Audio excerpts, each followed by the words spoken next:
Hey people, hope you guys are all having a wonderful day. Today I wanted to celebrate the release of Minstrel Song Remastered International version with a best start sort of beginner's guide for new players. This game is quite daunting for beginning players, and there's some stuff that even advanced players struggle with, and I'm just going to give you guys the best start, I believe, that will give you the best foothold and get you engaging with as many of the systems within this game as possible, and sort of giving you a crash course in them in a few minutes.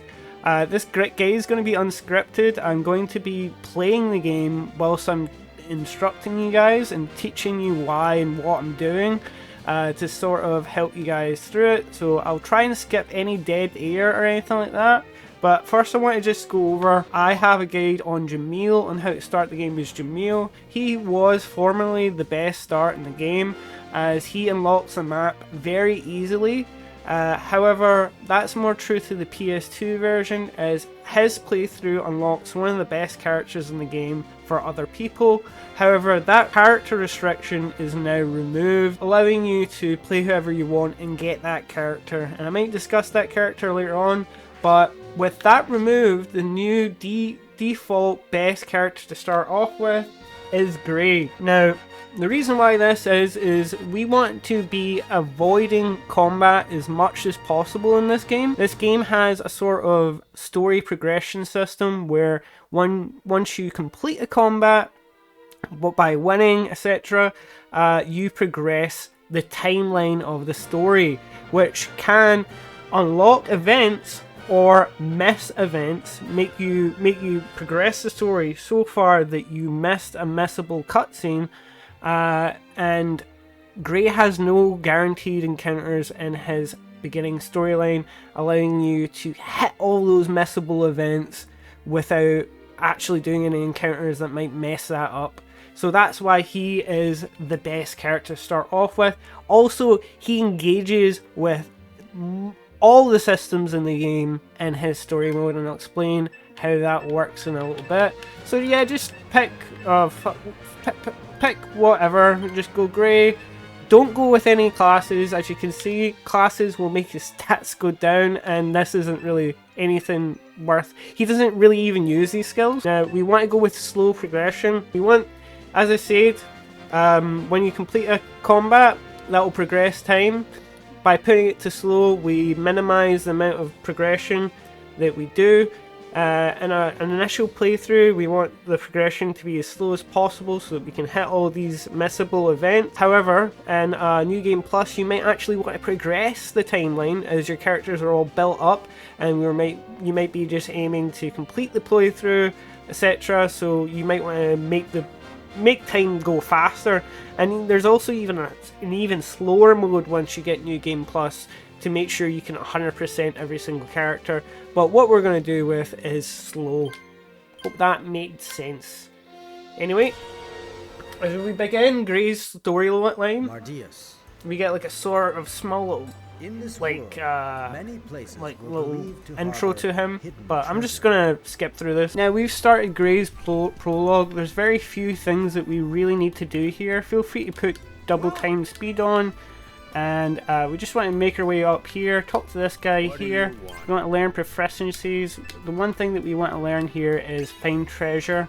Oh, addendum, we also want to get excavate as well. And then we want to make our way into here, talk to this guy, and listen to his tale, and he'll give us a little storyline thing. Feel free to listen to that or watch that in your own time. Shall I play? We want to make this guy play some music. Shall I? Traveling. And he will join your party. Now that we have him in our party, we want to go here, and we just want to take everyone's equipment off. We want to unequip all their equipment, because we're not going to keep these guys for very long, and we want to save here.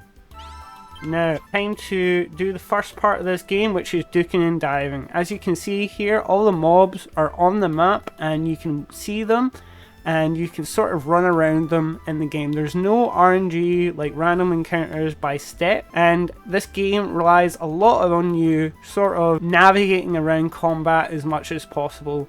Engaging in combat is seen as a sort of bad thing, and there's ways to get around combat in the game. One thing that you want to maybe equip is this item, Smoke Bomb. This is an item that's added in the game to give you more flees within the combat. Once you encounter a combat, you can either flee or use one of these smoke bombs to undo the combat. And basically we just want to sort of never have a combat play out for a large portion of the game so that we don't miss those missable things.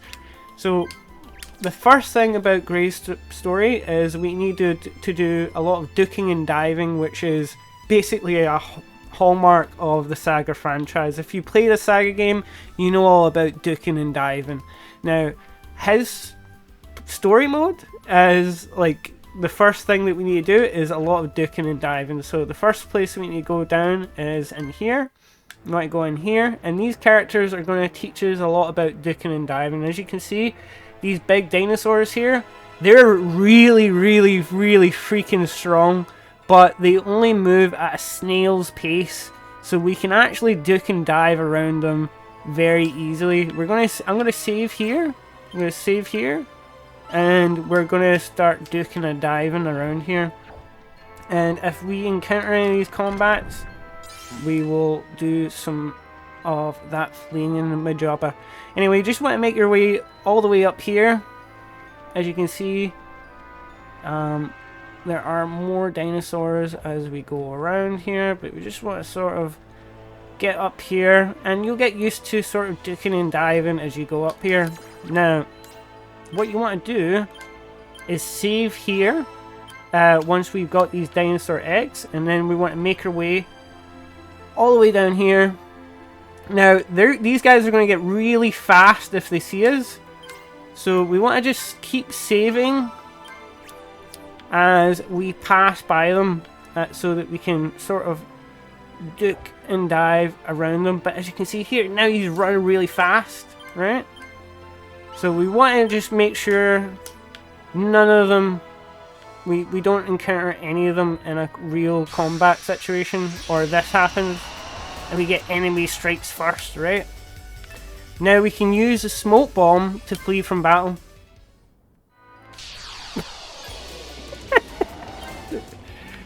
We just maybe want to start moving as soon as possible, and then we get our way all the way out of here. So now that is us completed Gray's story log prologue. Now we can actually do that without using any of the smoke bombs, but it's basically you don't want to fight any of them, and you want to just grab the eggs, make your way out, and now we can leave Gelton. Now we want to get out of here, and one of the things about that is that we now have the dinosaur egg, and we also have this thing called the treasure map here. Remember I told you how to find treasure? That's going to come into it later. Basically, this is an RNG item that you can get from random encounters in the game that allows you to find a secret treasure within the game, which is quite cool. But anyway, we're going to just make our way through here, and we're just going to leave Gelton. Woo! And now you will get the option to recruit either of these guys. And we're just going to say goodbye to both of them. I see. Neither of these characters are very good, and that's why we stripped them of all their equipment before we kicked them out of our I party. think he's from Befall. I can't tell. The guy hardly ever says a word. Now, we're going to make our way down here. Now, we want to go into Melvier. And there's a guy with Gray, white hair it's me, John. we want to talk to. Doesn't ring a bell. Sure it does. Back then you left. No, Anyway. a girl. Now, he will ask you to have this person join your party, This Claudia. is Gray. She is one of your de facto party members and one of the best characters in the game and one of the main characters. Have fun. And you get a free 1k for recruiting her into your party. So now we have Claudia. Now Claudia is a character you want to train up and stuff like that. But Claudia and Gray, two of the best characters in the game. Now we need to start working on opening up the world map. Now I'm going to leave you guys with that, and I'm going to make a part 2. But one thing that I want to show you guys before I leave off is, see this guy here? He's going to follow you around Melvir.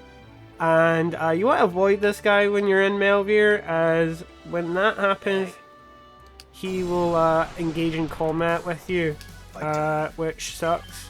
But a thing that I didn't show when I was doing the Duke and Diving segment is you can actually just load an autosave if you ever get in a combat, and you'll go to your last autosave, and you will autosave whenever you enter or leave an area. So I'm in I'm here, but now that I'm in Port of Melvir, I get a save for Port of Melvir.